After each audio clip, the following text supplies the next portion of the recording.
은 에베소서 6장 1절부터 3절까지 말씀을 가지고 제가 지금까지 담임 목회를 한 30년 하는 중에 기록에 남아있는 25년 동안 자료를 보니까 이 본문을 가지고 5월 달에 설교를 한 것이 8번이었습니다.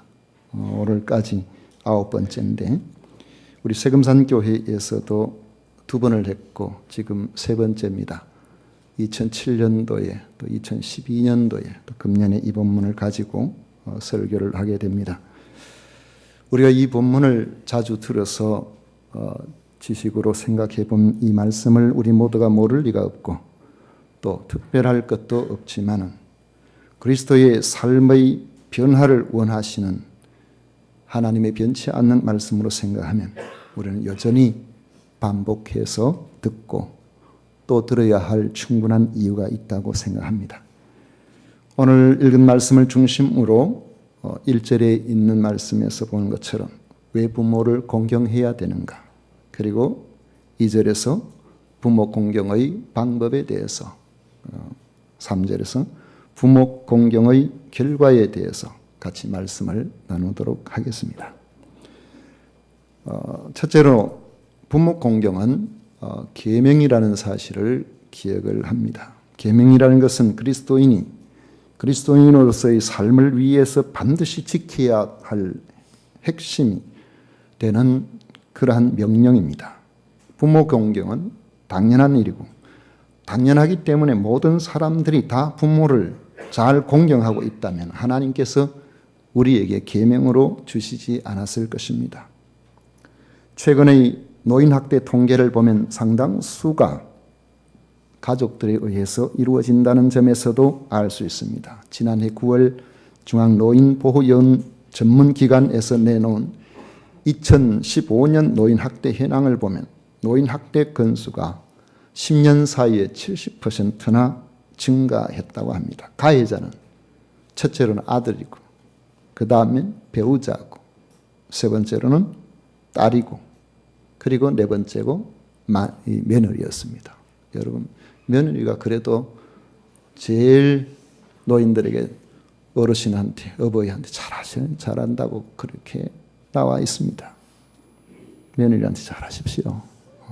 며느리가 딸보다 나아요. 이 가족에 의한 노인학대가 무려 66.5%나 된다고 합니다. 그리고 이 학대가 발생하는 장소는 가정이 85.8%나 됐습니다. 학대에 대한 보고가 지극히 일부만 통계에 잡힌다는 사실을 생각한다면 아주 심각한 문제라고 우리는 봐야 됩니다. 왜 자녀가 자신을 낳아준 부모를 학대하겠습니까? 우리는 그 원인을 명료하게 규명하는 것이 쉽지 않습니다.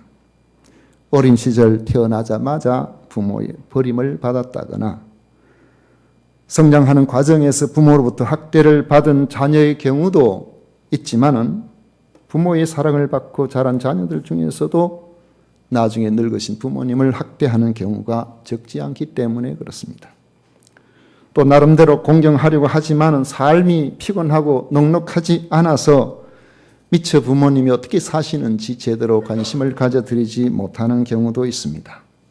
때로는 장기적인 노인성 질환으로 부모를 돌봐오는 과정에서 1년이 지나고 5년이 지나고 10년이 지나는 가운데서 온 가족이 기진맥진해 있어서 물질적으로도 그렇고 삶의 모든 터전에서 파산하듯이 깊은 우울감 때문에 기쁘게 섬기지 못하는 그런 경우도 있습니다. 그래서 우리가 이런 점을 감안해서 본다면은 부모에 대한 공경의 문제도 쉽지 않고 부모를 학대한다는 그러한 이들을 이야기를 들을 때에 무조건 정죄만 할 것이 아니라 사회가 공동으로 책임을 지고 해 나가야 될 그러한 충분한 근거가 된다는 것을 알 수 있습니다. 그런데 부모의 사랑을 많이 받았든 그렇지 않든 하나님께서는 부모를 공경하라고 명령하셨습니다. 하나님께서는 이스라엘 백성들에게 10가지 계명을 주셨습니다. 앞에 4가지 계명은 하나님을 사랑하고 섬기는 법에 대해서 주신 계명이고, 뒤에 6가지 계명 가운데서 5가지 계명은 최소한 우리가 사람이 살아가는 공동체 안에서 다른 사람에게 피해를 주지 않도록 하기 위한 그러한 내용들로 되어 있습니다. 살인하지 말라, 간음하지 말라, 도둑질하지 말라, 이웃에 대해서 거짓 증거하지 말라, 탐욕을 품지 말라고 그렇게 말하고 있습니다. 그런데 그 사이에 있는 5번째 계명인 부모 공경은 매우 적극적인 계명입니다. 출애굽기 20장 12절에 보면 내 부모를 공경하라, 그리하면 내 하나님 여호와가 내게 준 땅에서 내 생명이 길리라 했습니다. 부모 공경은 아주 엄격한 명령으로 되어 있습니다. 부모 공경에 대한 모세의 율법을 종합해서 한마디로 말하면 내 부모를 공경하라. 그렇지 않고 부모를 욕하거나 학대하거나 그렇게 하는 사람은 반드시 죽이리라 그랬습니다. 부모 공경은 선택사항이 아니라는 것입니다. 부모로부터 은혜를 많이 받지 못한 사람도 부모에 공경해야 된다는 그런 말씀이라는 것이죠. 단지 부모라는 그 자체만으로도 부모를 공경하라고 성경은 명령하고 있습니다.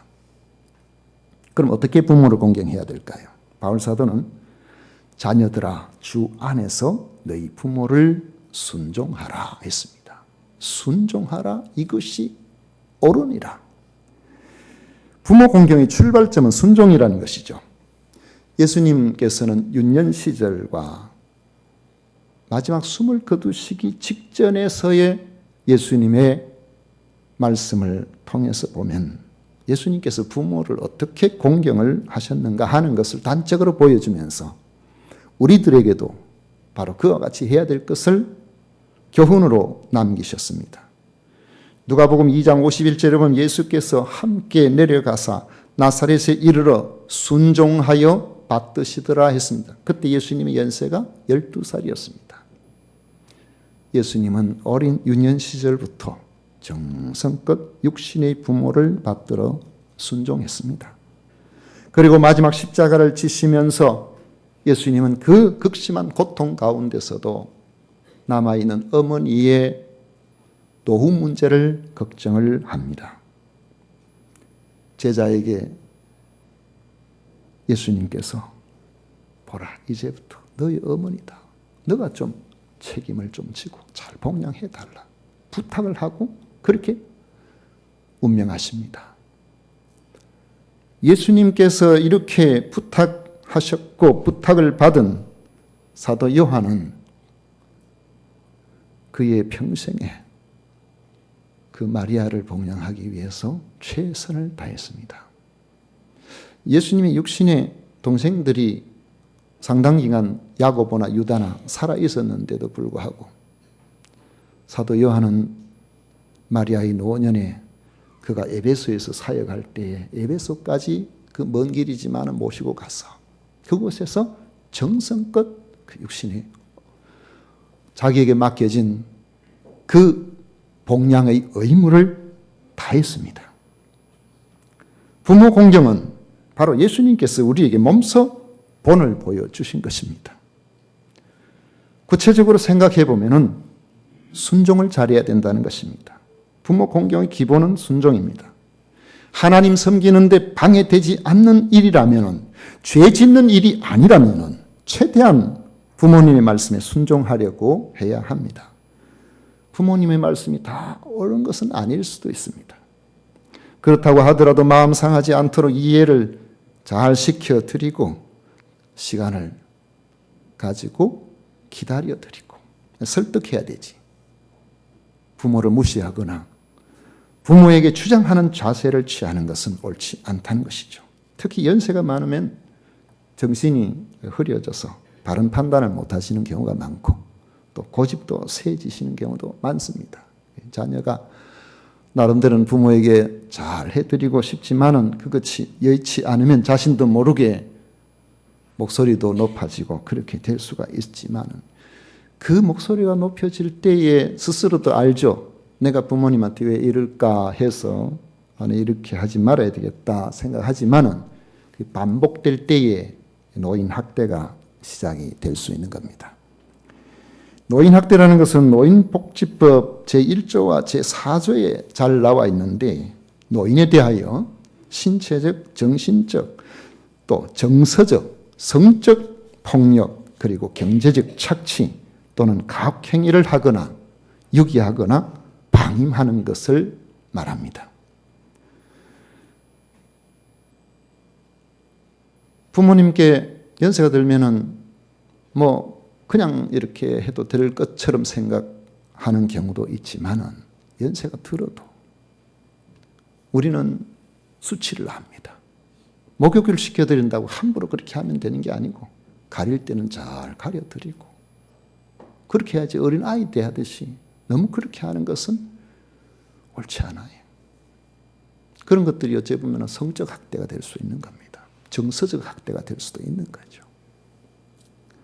부모님은 연세가 들수록 자녀들이 보기에 합당하지 않은 말씀을 하거나 고집을 부리는 것처럼 보이는 경우가 많습니다. 이때 우리가 자신도 모르게 목소리가 높아지고 이것이 심해지면은 점점 부모님을 함부로 하게 되는 그런 상황으로 발전할 수 있습니다. 그렇게 되지 않도록 하기 위해서 우리는 부모님의 속마음을 들여다보려고 애를 써야 됩니다. 이치에 맞지 않아도 그 중심에 실상은 그 마음이 자식을 잘 되도록 하기 위한 데 있다 하는 사실을 알아차려야 됩니다. 어떤 분은 늘 술에 절여서 늘 술로서 세월을 보내는 분이 있습니다. 자식된 입장에서 얼마나 답답하겠습니까? 아버지 술 잡숫고 몸에도 안 좋고 여러 가지로 안 좋은데 왜 자꾸 술을 드시느냐고 술 안 잡숫고 하면은 얼마나 좋겠냐고 그러면서 과도한 술로 인해서 자식이 고민을 하고 걱정을 하는데 술 드신 아버지한테 왜 그렇게 자식이 걱정하는 술을 그렇게 드십니까? 내가 자식 걱정 때문에 잠이 안 와서 술 마신다. 사람이 그런 거예요.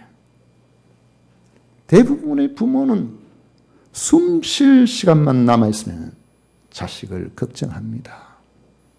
한 식품 회사가 어버이날을 맞이해서 노부모가 자식들에게 주로 하는 거짓말이 뭔가 설문조사를 했더니만은 첫 번째가 야야 내가 아픈 데가 없다. 걱정하지 말고 네 일이나 잘해라.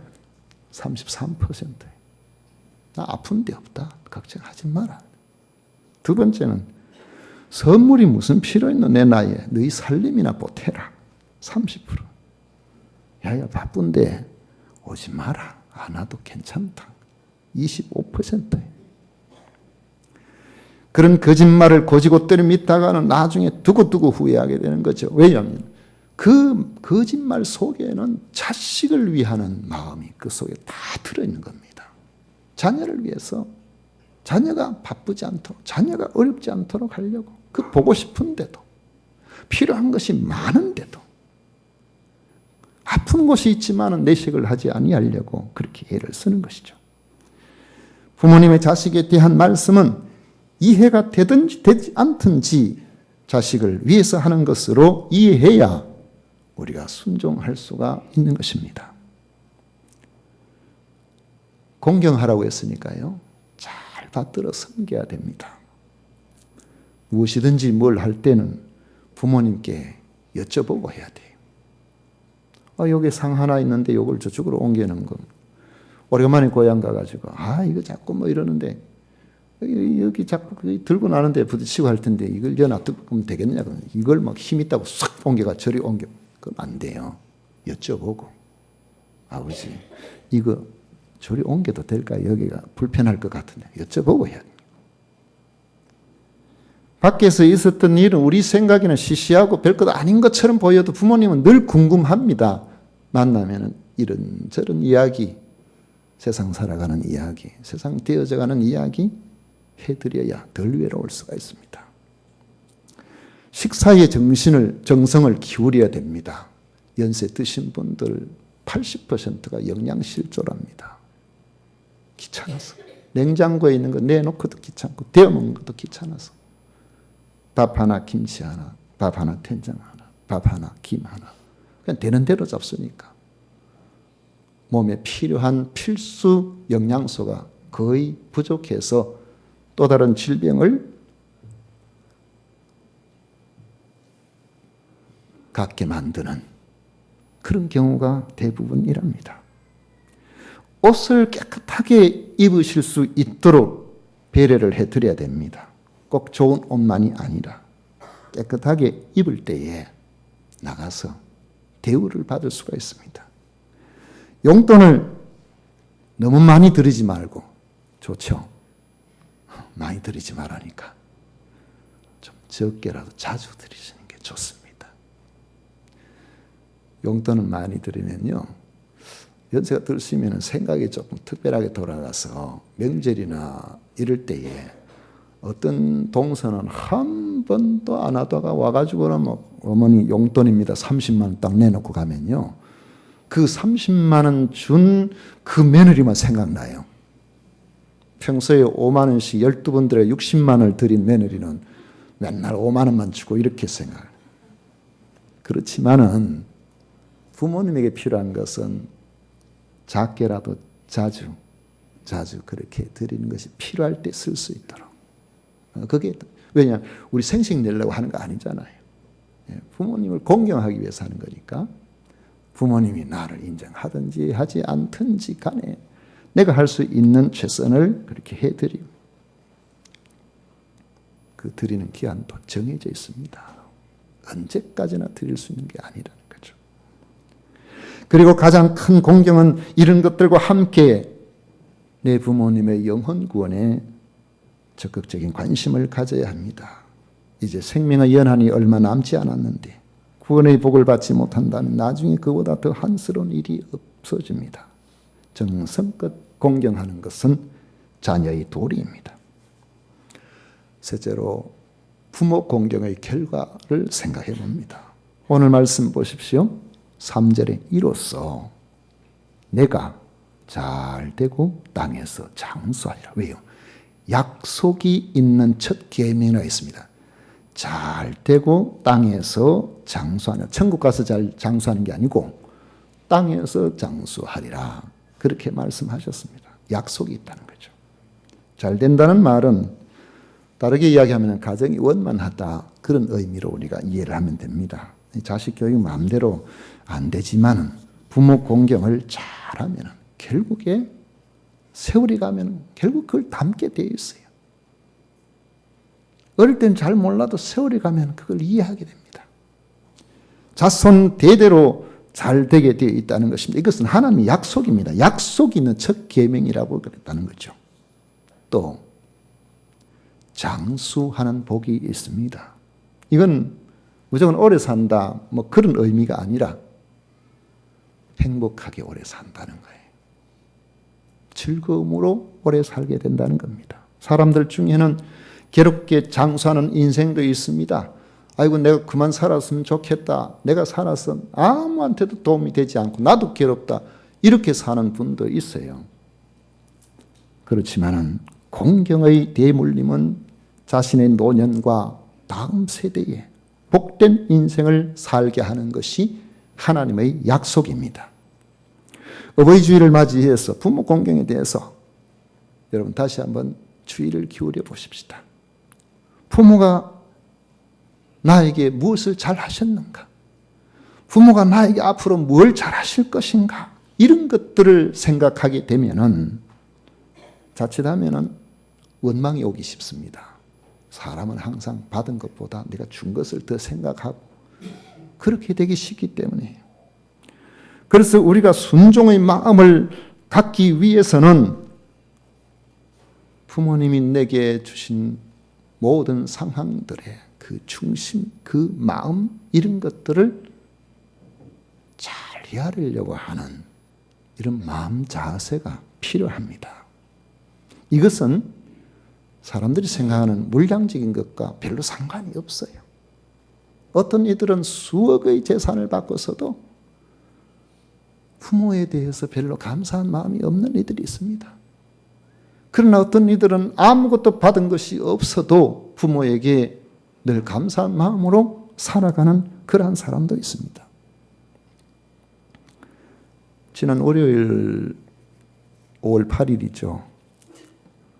어버이 날을 맞이해서 혼자 집사람하고 식탁에 앉아가지고 식사하는 가운데서 가면 이렇게 생각하다 보니까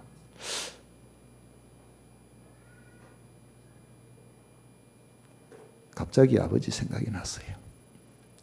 그래가지고 아버지하고 나하고 평생 이렇게 살면서 어쨌든 간에 같이 외출한 것이 첫 외출이 제가 14살 때였습니다. 그래서 생각해 보니까 내가 14살 때 아버지 연세가 어떻게 됐나 보니까 올해 저하고 나이가 같아요. 59. 저희 아버지가 59일 때 제가 14살이었거든요.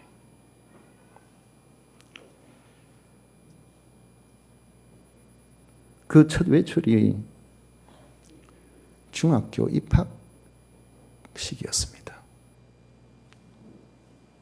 저는 혼자서 한 번도 멀리 여행을 나가본 적이 없었습니다. 그냥 시골에 그냥 촌에서 그냥 늘 있었죠. 대도시인 대구가 아주 지척에 있어도 대구에 가보지를 못했습니다. 부모님과 아버지와 가본 적은 한 번도 없었어요. 부모님과 엄마와 함께 간 것도 그냥 한두 손 꼽을까? 완전히 그냥 촌에서 그냥 사는 것이지 도시 문명에 대해서는 거의 모르고 그렇게 살았죠. 근데 학교가 멀기 때문에 아버지가 길을 가르쳐 주기 위해서 저를 데리고 이제 가신 거죠. 단 둘이 첫 아버지와 같이 가는 여행을. 이른 아침을 먹고 걸어서 한 15분 걸립니다. 기차역까지 가서 기차를 타고 대구역에 도착을 했습니다. 대구역에 도착을 해서 저는 어디에 있는지도 모르고 아버지만 따라가는데 1시간쯤 걸어서 가는 곳에 있습니다.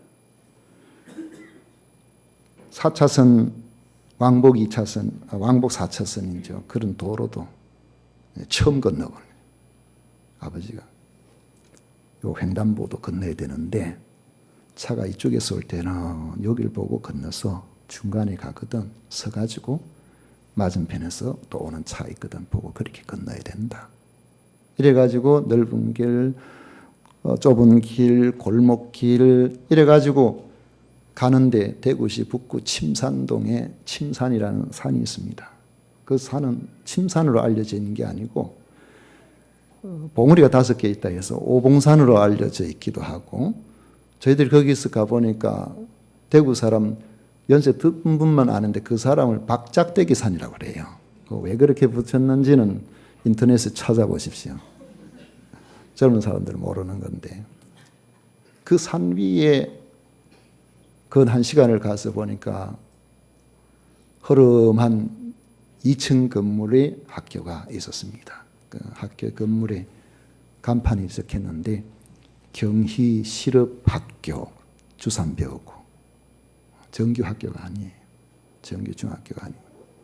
그래서 돌아서 가니까 얼마나 그 길이 뭡니까? 그렇게 아버지하고 첫 외출을 입학식을 위해서 갔었습니다. 근데 아침에 음식을 앞에 놓고 그 생각을 하고 집사람하고 이렇게 하는데 문득 생각이 난 겁니다. 우리 아버지는 농사만 짓는 분이에요.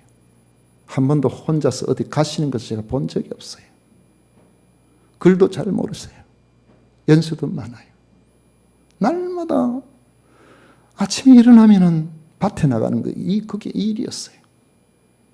그런데 우리 아버지가 어떻게 정확하게 그 먼 곳을, 그 골목골목을 알고 그곳에 찾아가셨을까? 아무래도 이해가 안 돼. 아들을 데려가기 위해서 제가 모르는 때에 사전 답사를 하셨나? 도대체 어떻게 그 길을 다 알고 계셨지? 제 아내는 집사람은 눈치를 채는지 모르지만은 그걸 이렇게 생각하니까 갑자기 속에서 뭐가 뜨뜻한 게 확 솟았지. 그게 한 번도 내가 너를 사랑한다 안아주신 적도 없고 손 한 번 잡아주신 적도 없는, 사랑이라고는 전혀 없을 것 같은 그 아버지가 사실은 자식에 대한 그 생각은 우리가 몰라서 그런 것이지. 여러분, 그게 오늘날 우리들에게도 마찬가지일 거예요. 우리의 관심이 어디 있습니까? 좀 드러나고 덜 드러나고 그런 차이 정도 아닐까요? 서로 그것이 아니라고 할지라도 우리가 이 땅에 태어나는 것은 부모의, 어머니의 혹심한 고통 속에서 태어나고, 부모가 나에게 뭐 잘 해준 게 뭐 있느냐 그런 생각을 어떤 자녀들은 할 수 있겠지만은 사람만큼 미련한 게 없어요. 짐승은 제 살기 위해서 태어나면 금방 독립하는 게 얼마나 많습니까? 그러나 인간은 사흘 동안 돌보지 아니하면은 다 죽습니다. 우리를 늘 가까이서 돌보고 입히고 씻기고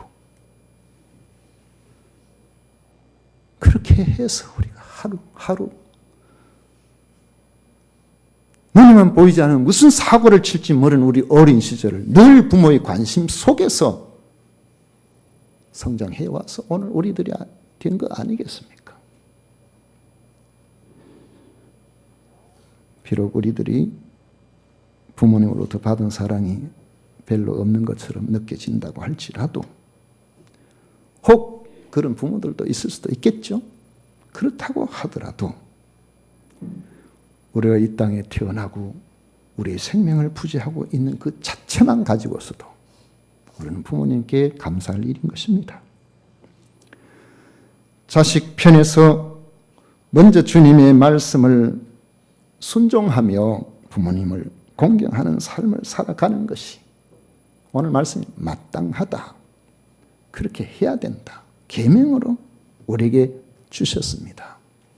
그래서 그 마땅한 일을 우리가 잘 감당하면은 우리 하나님께서는 기뻐하시고 거기다가 자손 대대로 이 땅에서도 잘 되는 복을 주시겠다고 약속하셨습니다.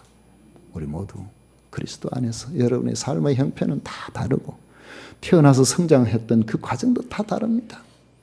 그래서 어떤 사람은 저절로 감사하는 이들도 있고 어떨 때는 억지로 감사해야 될 분들도 있을 수가 있어요. 그러나 이 부모를 공경하라. 이것은 계명입니다. 잘 감당하시면은 이전의 삶이야 어떠했든 앞으로의 삶이 하나님께서 잘 되는 은혜를 허락해 주실 것입니다. 이런 은혜가 함께 하시기를 축원합니다.